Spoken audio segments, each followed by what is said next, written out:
வணக்கம். Jegan capital zone. நிறைய பேருக்கு என்ன ஒரு வர்த்தகராக தெரியும். முதலீட்டாளர்லாம் எனக்குன்னு சில ரோட் மேப் எப்படி பண்ணலாம் அப்படின்னு ஒரு வழிமுறை இருக்குது.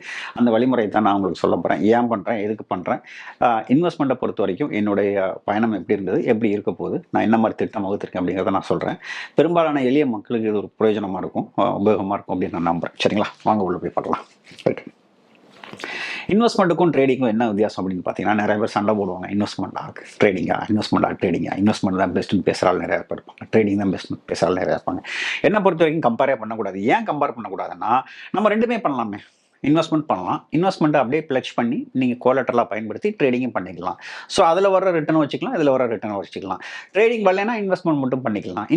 ட்ரேடிங் மட்டும் தான் வருது, இன்வெஸ்ட்மெண்ட் வரலன்னா நீங்கள் ட்ரேடிங் மட்டும் பண்ணிக்கலாம். ரெண்டையும் கம்பேர் பண்ண வேணாம். ஏன்னா ரெண்டையுமே சேர்த்து பண்ணலாம். எப்படி ஒரு குழந்தைக்கு அம்மா அப்பா முக்கியமோ, அதே மாதிரி இன்வெஸ்ட்மெண்ட்டும் ட்ரேடிங்கும் பார்த்தீங்கன்னா ஒவ்வொரு மனிதருக்குமே முக்கியம் தான் என்னுடைய பார்வை. ஸோ அப்படி தான் நம்ம பார்க்கணும். அதனால தான் நான் இன்வெஸ்ட்மெண்ட்டும் ட்ரேடிங்கும் எப்பவுமே கம்பேர் பண்ணது கிடையாது. எனக்கு முதலீட்டாளர்கள் மேலே எப்பவுமே ஒரு மரியாதை உண்டு. ஆனால் பெரும் பணம் ஈட்டியவர்கள் பங்குச்சந்தையில் பார்த்தீங்கன்னா பெரும்பாலும் முதலீட்டாளர்கள் தான். வர்த்தகர் ஈட்டிலங்கிறதா உண்மை. புறக்கி எடுத்துடலாம் வர்த்தகம் மூலமாக பணம் சம்பாரிச்சவங்கள. சரிங்களா. ஸோ அதனால் இன்வெஸ்ட்மெண்ட்டில் பொறுத்த வரைக்கும் எனக்கு ரொம்ப பிடிச்சது என்னன்னு பார்த்தீங்கன்னா ஹைலி பேசிவ். அப்படின்னா என்ன அர்த்தம்னா, நீங்கள் இதுக்காண்டி பார்த்தீங்கன்னா டெய்லி உட்காந்து கால் ஆப்ஷன் என்ன, புட் ஆப்ஷன் என்ன, ஓப்பன் இன்ட்ரெஸ்ட் என்ன, அதுனா இதென்ன என்ன அப்படின்னு சொல்லி அனலைஸ் பண்ணி பயங்கரமாக சிரத்தை எடுத்து பண்ண தேவையில்லை. அதுக்காண்டி முதலீட்டாளர்களுக்கு நாலேஜ் இல்லை, அறிவு தேவையில்லை அப்படின்னு அர்த்தம் கிடையாது. அதுக்கும் தேவை இருக்குது. ஆனால் இந்த அளவுக்கு ஒரு இன்டென்சிவாக ரொம்ப உச்சகட்ட ஒரு நாலேஜ் ரொம்ப டைமிங் கரெக்டாக சமயத்தில் போனோம், காரணம் தப்பினாலும் மரணம் அப்படிங்கிற லெவலுக்கு, அப்படிங்கிற உச்சத்துக்கு இதில் தேவையில்லைன்னா இன்வெஸ்ட்மெண்ட்டில் தேவையில்லை. உங்களுக்கு டேக்ஸும் பார்த்தீங்கன்னா இன்வெஸ்ட்மெண்ட்டுக்கு தனி டேக்ஸபிள் தான். அது சம்மந்தமாக ஒரு வீடியோ போட்டிருக்கேன், நீங்கள் பார்க்குறீங்க. ட்ரேடிங்கை கம்பேர் பண்ணும்போது இன்வெஸ்ட்மெண்ட்டுக்கு டேக்ஸ் கம்மி தான். எனக்கு பிடிச்சது என்னன்னா இதுதான், ஈஸிலி கேன் ரெப்ளிகேட் டெலிகேட். அப்படின்னா என்ன அர்த்தம்னா, ஈஸியாக மற்றவங்களுக்கு சொல்லி கொடுத்துடலாம்.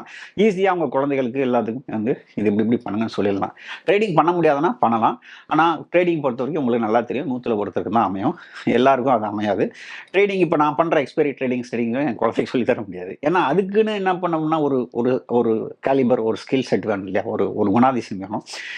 ஆனால் இன்வெஸ்ட்மெண்ட்டை பொறுத்த வரைக்கும் பார்த்தீங்கன்னா இது பண்ணுங்கன்னு சொல்லிட்டீங்கன்னா அவங்க ஈஸியாக பண்ணிடுவோம். ஈஸியாக உங்களால் என்ன பண்ண முடியும், காப்பி பண்ண முடியும். இதில் ட்ரேடிங்கில் காப்பி பண்ண முடியாது. சரிங்களா. சரி, என்னுடைய ஃபர்ஸ்ட் இன்வெஸ்ட்மெண்ட் எக்ஸ்பீரியன்ஸ் நிறைய பேருக்கு தெரிஞ்சிருக்கும்னு நம்புகிறேன். கரெக்டாக 2018 நான் நல்லா பணம் சம்பாரிச்சிருந்தேன். ஸோ அப்போவே என்ன பண்ணினேன்னா, நான் ஒரு கிட்டத்தட்ட 1,20,00,000 மார்க்கெட்டில் முதலீடு பண்ண உடனே பார்த்தீங்கன்னா மார்க்கெட் கிராஷ் ஆயிடுச்சு.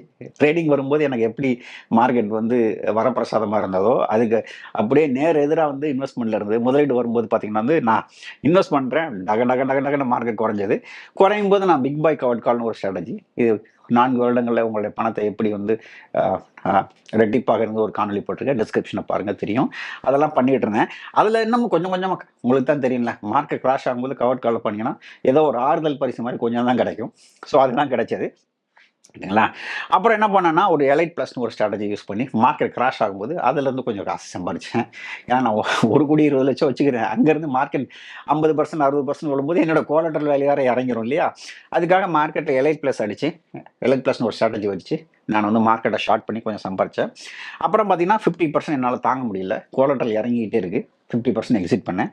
அப்புறம் மறுபடியும் என்ன பண்ணேன்னா, மார்க்கெட் மேலே போகும்போது மறுபடியும் லாக் போய் எப்படியோ ஓரளவுக்கு ஒரு டீசெண்டான ப்ராஃபிட், ஒரு 5 லட்சமோ 10 லட்சமோ ப்ராஃபிட்டில் தான் வெளியில் வந்தேன். இன்வெஸ்ட்மெண்ட்டை பொறுத்த வரைக்கும் டேக்ஸ் அப்படி தான் ஃபைல் பண்ணேன். இன்வெஸ்ட்மெண்ட்டை பொறுத்த வரைக்கும் பார்த்தீங்கன்னா ரோலர் கோஸ்டர் ரைடு, பதட்டமான சூழ்நிலை. இது பெரும்பாலும் பார்த்தீங்கன்னா வர்த்தகருக்கு தான் இருக்கும். ஆனால் இன்வெஸ்ட்மெண்ட்டை பொறுத்த வரைக்கும் எனக்கு அப்படி இருந்தது மார்க்கெட்டில். இதுதான் என்னுடைய எக்ஸ்பீரியன்ஸ். ஓகேங்களா. அப்போ நான் என்ன பண்ணேன்னா இப்போதைக்கு என்ன பண்ணலாம், எனக்கு கோலட்டரல் வேல்யூ இறங்குறது எனக்கு மிகப்பெரிய ஆபத்தாக இருந்தது. இன்வெஸ்ட்மெண்ட் அப்படியே வச்சுக்கிறது கூட எனக்கு பிரச்சனை இல்லை. கோலட்டரல் 50% இறங்கிச்சுன்னா எனக்கு ட்ரேடிங் இறங்கிடுது, ட்ரேடிங் இறங்குச்சுன்னா ட்ரேடிங் இன்கம் இறங்கிடுதுங்க, எனக்கு மிகப்பெரிய கவலையாக இருந்தது. அதனால் என்ன பண்ணேன்னா, ட்ரெண்ட் ஃபாலோயிங் மாடல் ஒன்று கண்டுபிடிச்சு, நான் இதுக்கு கேஷ் மார்க்கெட்டில் போகிறேன், நிஃப்டி ஃபியூச்சர்லேயே போகிறேன். மார்க்கெட் கீழே வர்றாப்பில் இருந்துச்சுன்னா நான் ஃபியூச்சரை எக்ஸிட் பண்ணிடுறேன்னு சொல்லிட்டு நிஃப்டி ஃபியூச்சரில் லாங் போனேன். இந்த மாடல் என்னோட பயிற்சி வகுப்பில் நான் சொல்லித்தரேன். சென்னையில் தமிழ் நடக்கும், மற்ற நகரில் ஆங்கிலத்திற்கு. நீங்கள் என்னோட ஆஃபீஸுக்கு தொடர்பு கொள்ளுங்க, உங்களுக்கு தெரியும். நிஃப்டி ஃபியூச்சரில் நான் ட்விட்டரில் யூடியூப்லாம் போடுவேன், எங்கே லாங் எடுக்கிறேன், எங்கே எக்ஸிட் பண்ணுறேன் அப்படிங்கிறத பொறுத்த வரைக்கும். இது கிட்டத்தட்ட பார்த்தீங்கன்னா எனக்கு இன்வெஸ்ட்மெண்ட்டுக்கு சமமானது தான். இன்வெஸ்ட்மெண்ட் பண்ணியிருந்தா எவ்வளோ பண்ணியிருப்போனோ அதுக்கு சமமான அளவு நிஃப்டி ஃபியூச்சரில் நான் வந்து லாங் போயிருந்தேன். Trend following model. மார்க்கெட்டை ஷார்ட்டே பண்ண மாட்டேன், ஏன்னா கேஷ் மார்க்கெட்டில் நீங்கள் ஷார்ட் அடிக்க முடியாது இல்லையா. அதே தான் ட்ராடவுன் பார்த்தீங்கன்னா 13% கீழே தான். ஒரிஜினலாக கேஷ் மார்க்கெட்டில் பண்ணியிருந்தேன்னா 50% ட்ராடவுனுக்கு மேலே இருக்க வாய்ப்பு இருக்குது. இதில் என்னன்னா கவர்ட் காலும் பண்ண மாட்டேன், இதில் கோலட்ரல் வேல்யூ இறங்குறதுக்கு வாய்ப்பே கிடையாது. அதிகபட்சம் 13% வந்து கோலட்ரல் வேல்யூ இறங்குறதுக்கு வாய்ப்பு இருக்குது. அது ஓகே தான், ஏன்னா கேஷ் மார்க்கெட்டில் பண்ணும்போது 50% இறங்குறதுக்கு வாய்ப்பு இருக்குது. இது ஒன்றுக்காக தான் நான் என்ன பண்ணேன்னா வந்து நிஃப்டி ஃபியூச்சரில் போனேன், கோலட்ரல் வேல்யூ இறங்கிடுது அப்படிங்கிறதுக்காக. சரிங்களா. ஆனால் இப்போ என்னோட மைண்டில் என்ன போகுது அப்படின்னு பார்த்தீங்கன்னா வந்து கிட்டத்தட்ட டெட் இன்வெஸ்ட்மெண்ட் எடுத்துக்கோங்க. ஏன்னா என்னுடைய காசு எல்லாமே நான் வந்து இது வரைக்கும் பார்த்தீங்கன்னா வந்து டெட்டில் தான் வச்சுருக்கிறேன். டெட்னா என்ன அர்த்தம், பாரத் பாண்டோ இல்லை வந்து பார்த்தீங்கன்னா வந்து டெட் ஃபண்டோ லிக்விட் ஃபண்டோ இல்லை எப்படியா தான் வச்சுருக்கிறேன். அதில் எவ்வளோ ரிட்டர்ன் வருது பார்த்தீங்கன்னா வந்து 5% தான் வருது. ஆனால் லாங் ரனில் ஈக்விட்டியை பார்த்தீங்கன்னா வந்து ஒரு 12% கொடுக்கும். இந்த வருஷம் கொடுக்காது, 2 வருஷத்தில் கொடுக்காது. ஒரு 5 வருஷம் 10 வருஷம் எடுத்து பார்த்தீங்கன்னா 12% கொடுக்கும். ஸோ 5% முக்கியமா 12% முக்கியமானு பார்த்தீங்கன்னா யாரை கேட்டாலும் சின்ன குழந்தை கூட சொல்லும் 12% தான் முக்கியம். அப்புறம் டெட்டை பொறுத்த வரைக்கும் உங்களுக்கு டேக்ஸ் வந்து ரொம்ப அதிகம், ஈக்விட்டியை பொறுத்த வரைக்கும் டேக்ஸ் வந்து ரொம்ப குறைவு. நீங்கள் வந்து அதுக்கு சம்மந்தமாக ஒரு காணொலி போட்டிருக்கேன், வருமான வரி அப்படிங்கிறத பற்றி ஒரு காணொலி போட்டிருக்கேன். இன்வெஸ்ட்மெண்ட்டுக்கு எப்படி, ஈக்விட்டிக்கு எப்படி, டெட்டுக்கு எப்படி, ஈக்விட்டிக்கு எப்படி, ஷார்ட் டேர்ம் எப்படி, லாங் டேர்ம் எப்படி, எல்லாமே சொல்லியிருக்கேன். ஸோ டேக்ஸ் வந்து ஈக்விட்டிக்கு வந்து ரொம்ப குறைவு. இதில் டிவிடெண்ட் வராது, இதில் டிவிடெண்ட் வரும். இது வந்து ஃபிக்ஸ்டு கோலட்ரல் இறங்கவே இறங்காது. இதுதான் இதில் ஒரு மிகப்பெரிய பலம். இந்த இதில் வந்து கோலட்ரல் இறங்கும் ஏறும். இறங்குறத மட்டும் நம்ம குறை சொல்லுவோம், ஏறும்போது நம்ம அதை வந்து விட்டுருவோம். அதை நான் விட்டுட்டேன் ஹானஸ்ட்டாக சொல்லணும்னா வந்து. ஸோ ஏறும்போது உங்களுக்கு நல்லா இருக்கும், இறங்கும்போது கொஞ்சம் வருத்தமாக தான் இருக்கும். ஏண்டா எஃப்டி இதில் உள்ள மிகப்பெரிய குறை என்னன்னு பார்த்தீங்கன்னா வந்து நீங்கள் எஃப்டி போட்டிருந்தீங்கன்னா, நான் எப்படி போட்டிருக்கேன், இது வந்து உங்கள் புரோக்கர்கிட்ட தான் இருக்கும். ஸோ புரோக்கர்னால பின்ன பிரச்சனையானால் உங்கள் எஃப்டி ஆபத்துக்கு வரும். ஆனால் இதில் மியூச்சுவல் ஃபண்டோ ஸ்டாக்ஸோ நீங்கள் வச்சுருந்தீங்கன்னா அது பாதுகாப்பாக என்எஸ்டிஎலோ சிடிஎஸ்ல இருக்கும். ரொம்ப ரொம்ப ரொம்ப ரொம்ப பாதுகாப்பானது. சரிங்களா. இது ஒரு முக்கியமான காரணம் நான் எதுக்கு கொஞ்சம் ஈக்விட்டிக்கு போகலான்னு நினைக்கிறது. சரிங்களா. அதே மாதிரி இதில் ஹெட்ஜிங்னு ஒன்று தேவையே கிடையாது, ஏன்னா நம்ம அசெட் ஈக்விட்டியில் எதுவுமே இல்லை. இதில் ஹெட்ஜிங் பண்ணணும். ஹெட்ஜிங் பண்ணுறது ஒன்றும் பெரிய கம்பசூத்திரம்லாம் கிடையாது, நம்ம ஆப்ஷனில் நிறையா பண்ணியிருக்கோம், அதனால் ஒன்றும் பிரச்சனை இல்லை. அதாவது ட்ரேடிங் இல்லாமல் டெட்டில் மட்டும் வச்சு எஃப்டியில் மட்டும் வச்சு உங்கள் பணத்தை ரெட்டி பார்க்கணும்னா 14 15 வருஷங்கள் ஆகும். நான் ரூல் ஆஃப் 72ன்னு ஒரு வீடியோ போட்டிருக்கேன், நீங்கள் போய் பாருங்கள். அந்த வீடியோவில் கிட்டத்தட்ட பார்த்தீங்கன்னா 14 வருடங்கள்லேருந்து 15 வருடம். ஏன்னா ஒவ்வொரு வருஷமும் நீங்கள் 5% சம்பாதிக்கிறது டேக்ஸ் வர கட்டணும். ஆனால் ஈக்விட்டியில் அப்படி கிடையாது. எப்போ லிக்விடேட் பண்ணுறீங்களோ அப்போ தான் டேக்ஸ் கட்டணும். இதில் வந்து ஒவ்வொரு வருடமும் நீங்கள் டேக்ஸ் கட்டணும். அந்த விகிதத்தில் பார்த்தீங்கன்னா இது கிட்டத்தட்ட 20 வருஷம் கூட ஆகும் டபுள் பண்ணுறதுக்கு. நான் சொல்கிறது ட்ரேடிங் இல்லாமல் உங்கள் கோலட்டரில் வச்சு மட்டும். ஆனால் ஈக்விட்டியில் நீங்கள் கரெக்டாக முறையாக லாங் டேர்மில் போட்டிங்கன்னா 7 வருடங்களில் வந்து உங்கள் பணம் டபுள் ஆகிறதுக்கு வாய்ப்பு இருக்குது. சரிங்களா. எல்லாமே ரிசர்ச் பண்ணி தான் பண்ணணும். அதுக்காக நான் ரொம்ப எளிமையாக நான் சொல்லிடல, ரிசர்ச் பண்ணி பண்ணணும். அது என்னங்கிறத நான் பின்னாடி சொல்கிறேன். சரிங்களா. சரி, what is in my mind. சரி, அப்படியா நாளைக்கு ஈக்விட்டி போயிடலாமான்னா அப்படி போகக்கூடாது. இல்லை, நான் வந்து டெட்டில் ஒரு 50%, ஈக்விட்டியில் ஒரு 50% வச்சுக்கலான்னு முடிவு பண்ணுறேன். டெட்டுனா ஃபிக்ஸ்டு அமௌண்ட் வரும். மார்க்கெட்டுக்கு அதுக்கு சம்மந்தம் கிடையாது. 100% நான் இப்போ டெட்டில் தான் வச்சுருக்கிறேன். நிஃப்டி ஃபியூச்சர் மட்டும்தான் நான் வந்து அது ஈக்விட்டிக்கு இன்வெஸ்ட்மெண்ட் வச்சுக்கலாமா, 100% வச்சுக்கிறேன். அதை வந்து 50% ஈக்விட்டி 50% வந்து இது பண்ணலாம்னு நினைக்கிறேன். உங்களுக்கு என்ன சொல்லியிருக்கேன், FD, debt, arbitrage, Bharat bond, இதில் எல்லாமே மார்க்கெட் ரிஸ்க் கிடையாது. சரிங்களா. இதே மாதிரி ஈக்விட்டி எடுத்துட்டிங்கன்னா வந்து small cap, mid cap, large cap, global ஃபண்டுன்னு இந்த மாதிரி பிரித்து போடலான் இருக்கேன். சரிங்களா. இது என்னுடைய திட்டம்.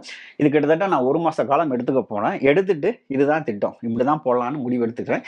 இந்த ரேஷியோ மாறலாம், இல்லைனா சிஸ்டம் மாறலாம். ஆனால் 50% debt, 50% equity, small cap, mid cap, large cap, global fund. Nifty bees வாங்கலாமே அப்படின்னு பார்த்தீங்கன்னா நிஃப்டி பீஸோட ரிட்டர்ன் வந்து பார்த்தீங்கன்னா இப்போ கொஞ்ச நாளாக பார்த்தீங்கன்னா கம்மியாக தான் இருக்குது, 8% தான் இருக்கும். என்னுடைய டார்கெட் வந்து பார்த்தீங்கன்னா வந்து 12% இருக்கணுங்கிறது என்னுடைய டார்கெட்டு. அதனால் மிக்ஸ் பண்ணி போட போகிறேன். Small cap, mid cap, large cap, அது மல்டி கேப்பாக கூட போடலாம். குளோபல் ஃபண்டுங்கிறது யூஎஸ் மார்க்கெட்டில் நீங்கள் இன்வெஸ்ட் பண்ணலாம், நாஸ்டாக்ல இன்வெஸ்ட் பண்ணலாம், அந்த மாதிரிலாம் இன்வெஸ்ட் பண்ணலாம். இது நான் எப்படி பண்ணலான் இருக்கேன்னா, நான் எய்தர் மியூச்சுவல் ஃபண்டு போவேன் ஒன்று, இல்லைன்னா இண்டெக்ஸ் ஃபண்டு போவேன். இது மூலமாக வந்து 12% சம்பாதிக்கலான் இருக்கேன். சரிங்களா. இப்போ 50% சொல்லிட்டீங்களே, எப்படி எக்ஸிக்யூட் பண்ண போகிறீங்கன்னா, சத்தியமாக லம்சமாக போடுறதுக்கு எனக்கு மனசு இல்லைங்க. ஏன்னா 1.2 கோடி நான் மார்க்கெட்டில் போட்டு நான் அனுபவிச்சிட்டேன். அதனால் நான் என்ன பண்ணலான்னா வீக்லி வந்து ஒரு 1 லட்ச ரூபாய் வந்து இன்வெஸ்ட் பண்ணலாம் இருக்கேன். ஸோ ஒரு வாரத்துக்கு 1 லட்ச ரூபாய்னா 12 வாரத்துக்கு வந்து ஒரு வருஷத்துக்கு 12 வாரம் இருக்கு இல்லையா, 12 லட்சம் எஸ்ஐபி மெத்தடில் சிஸ்டமேட்டிக் இன்வெஸ்ட்மெண்ட் பிளானில் பண்ணலான்னு இருக்கேன் புரோக்கர் மூலமாக. இந்த அசட்டை மறுபடியும் நான் ப்ளஸ் பண்ணி நான் ட்ரேடிங் யூஸ் பண்ணிப்பேன். அது எப்படின்னா, நான் வர ப்ராஃபிட்டை கூட கொஞ்சம் கொஞ்சமாக வந்து மார்க்கெட்டில் இன்வெஸ்ட் பண்ணலாம். எஸ்ஐபினா உங்களுக்கு தெரியும், மார்க்கெட் அதிகளே இன்வெஸ்ட் பண்ணியிருப்பீங்க, குறைச்சலாக இருக்கும்போது இன்வெஸ்ட் பண்ணியிருப்பீங்க, மாடரேட்டாக இருக்கும்போது இன்வெஸ்ட் பண்ணியிருப்பீங்க. ஒரு நல்ல ரிட்டர்ன் வரும்னு நான் நினைக்கிறேன். இதை அப்படியே நம்ம குழந்தைகளுக்கு கொடுத்துடலாம். சரிங்களா? அண்ட் என்னன்னா, மார்க்கெட் 20% மேலே கரெக்டானா எஸ்ஐபி இன்க்ரீஸ் பண்ணலாம் அப்படின்றது. சரிங்களா? எப்போ வரைக்கும்? என்னுடைய டெட் 50% இருக்கும்போது ஈக்விட்டி டெட் 50% வர வரைக்கும். நான் இப்போ டெட்டில் ஒரு 2 கோடி ரூபா வச்சுருக்கேன்னா, ஈக்விட்டியில் 2 கோடி ரூபா வர வரைக்கும் நான் எஸ்ஐபி போடுவேன். சரிங்களா?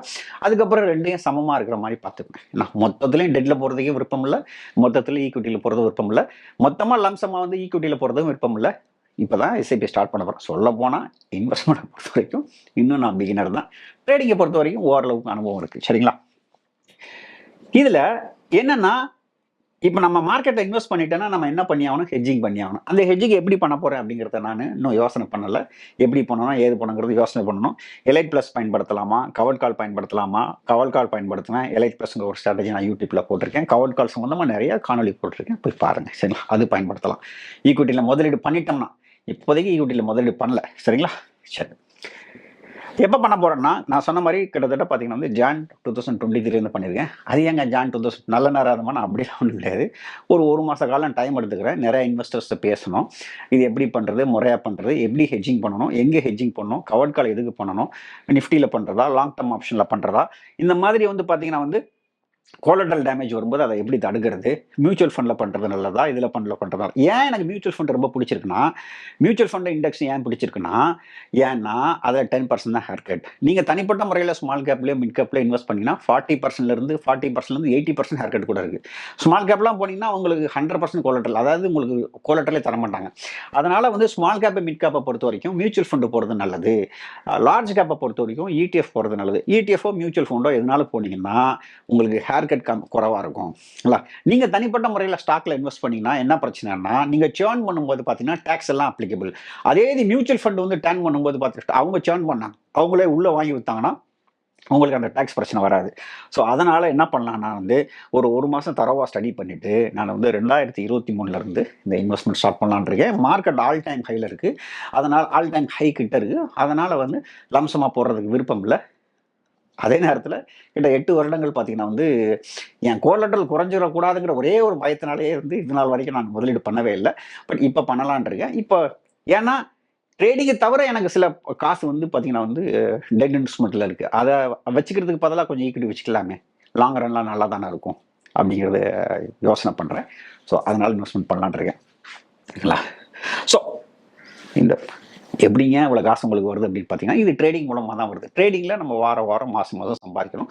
அதில் ஒரு 1 லட்சம் மட்டும் போடலாம் அப்படின்ட்டு. இந்த ட்ரேடிங் சம்மந்தமான யுக்திகள் எல்லாமே பார்த்தீங்கன்னா என்னோட பயிற்சி வகுப்பில் சொல்லிக் கொடுக்குறேன். சென்னையில் தமிழில் நடக்குது, மற்ற நகரங்கள் ஆங்கிலத்தில் நடக்குது. விருப்பம் உள்ளவங்க இங்கே வந்து கலந்துக்கலாம். இந்த காணொலி பயனுள்ளதாக இருந்திருக்க நம்புறேன். இன்னொரு காணொலியில் வந்து சந்திக்கிறேன். நன்றி, வணக்கம்.